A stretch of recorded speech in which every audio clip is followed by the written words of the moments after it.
नमस्कार। आज बात करते हैं वाटर साइकिल की, यानी जल चक्र की। हम सब ने स्कूल में तो पढ़ाई है ना, कि पानी भाप बनता है, फिर बादल और फिर हो जाती है बारिश। सिंपल। लेकिन कहानी में अब एक बहुत बड़ा और कह सकते हैं चौंकाने वाला ट्विस्ट आ गया है। ये सवाल थोड़ा अजीब लगता है, नहीं?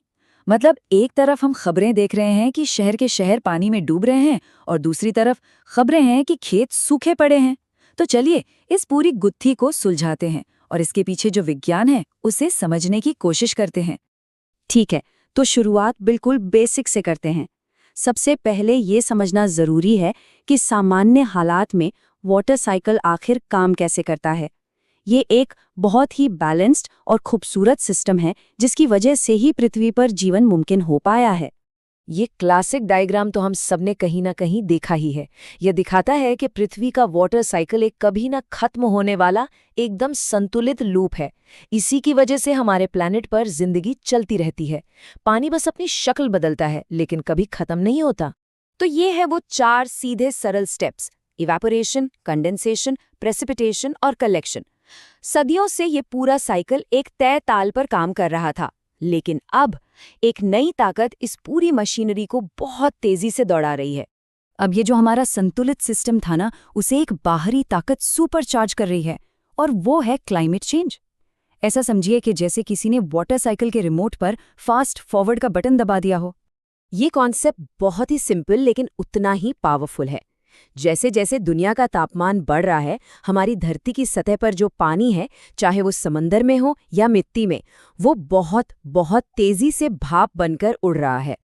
तो असली बात यह है कि तापमान में सिर्फ 1 डिग्री सेल्सियस की बढ़ोतरी होने पर हमारी पृथ्वी का जो वाटर साइकिल है वो 7% तक तेज हो जाता है। इसका सीधा मतलब है कहीं ज्यादा भाप बनेगी और हमारे वायुमंडल में पहले से कहीं ज्यादा नमी यानी वाटर वेपर जमा होगा।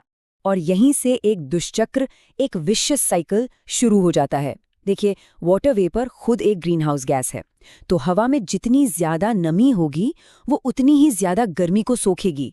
इससे धरती और गर्म होगी और फिर भाप बनने की प्रक्रिया और भी तेज हो जाएगी। तो इस तेज रफ्तार वाटर साइकिल का असल दुनिया में क्या मतलब है? इसका मतलब है मौसम का वो एक्सट्रीम रूप जो हम आजकल अपनी आंखों से देख रहे हैं। और ये तस्वीर उस पहेली को एकदम साफ कर देती है जहां से हमने बात शुरू की थी।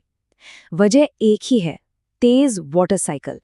लेकिन इसके नतीजे दो बिल्कुल उल्टे हैं। एक तरफ भयानक बाढ़ और दूसरी तरफ उतना ही भयानक सूखा।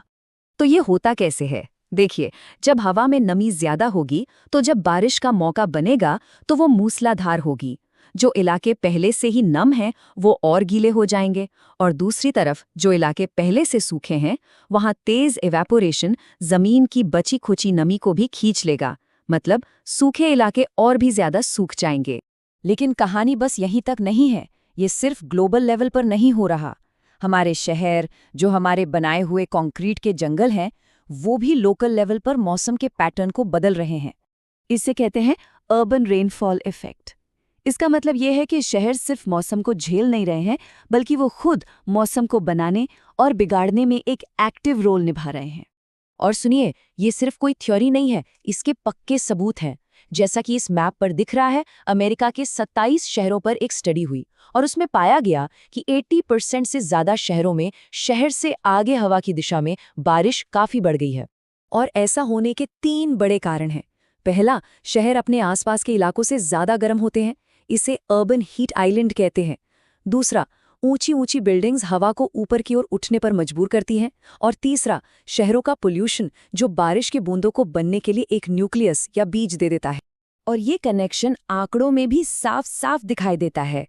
इन ग्राफ्स को अगर आसान भाषा में समझें तो ये दिखाते हैं कि कोई शहर जितना बड़ा होता है और उसमें जितनी ज्यादा कंक्रीट की सतहें होती हैं, उतना ही ज्यादा वो अपने आगे हवा की दिशा में बारिश को बढ़ा देता है। मतलब शहर का साइज सीधा सीधा उसके मौसम पर असर डाल रहा है। तो हमने एक ग्लोबल वजह देखी और एक लोकल वजह भी। इन सबको जब हम एक साथ रखते हैं तो इसका हमारे लिए क्या मतलब निकलता है? मतलब यह है कि हम पानी को लेके एक नई सच्चाई का सामना कर रहे हैं। तो पूरी बात का सार ये है कि क्लाइमेट चेंज ने वाटर साइकिल को ओवरड्राइव पर डाल दिया है। ये एक ही वक्त पर बाढ़ और सूखे जैसे एक्सट्रीम हालात पैदा कर रहा है। ऊपर से हमारे शहर इस सिस्टम को लोकल लेवल पर और भी ज्यादा बिगाड़ रहे हैं। सीधी सी बात है, जिस पानी पर हम सब निर्भर हैं वो अब पहले जैसा व्यवहार नहीं कर रहा है। और ये हमें एक बहुत ही जरूरी सवाल पर लाकर खड़ा कर देता है। हमारे डैम्स, हमारे शहर, हमारी खेती, सब कुछ इस भरोसे पर बनाया गया था कि वाटर साइकिल स्थिर रहेगा, प्रिडिक्टेबल रहेगा। लेकिन अब जब ये भरोसा ही टूट रहा है, तो हम इस नई अनप्रिडिक्टेबल दुनिया के लिए खुद को तैयार कैसे करेंगे?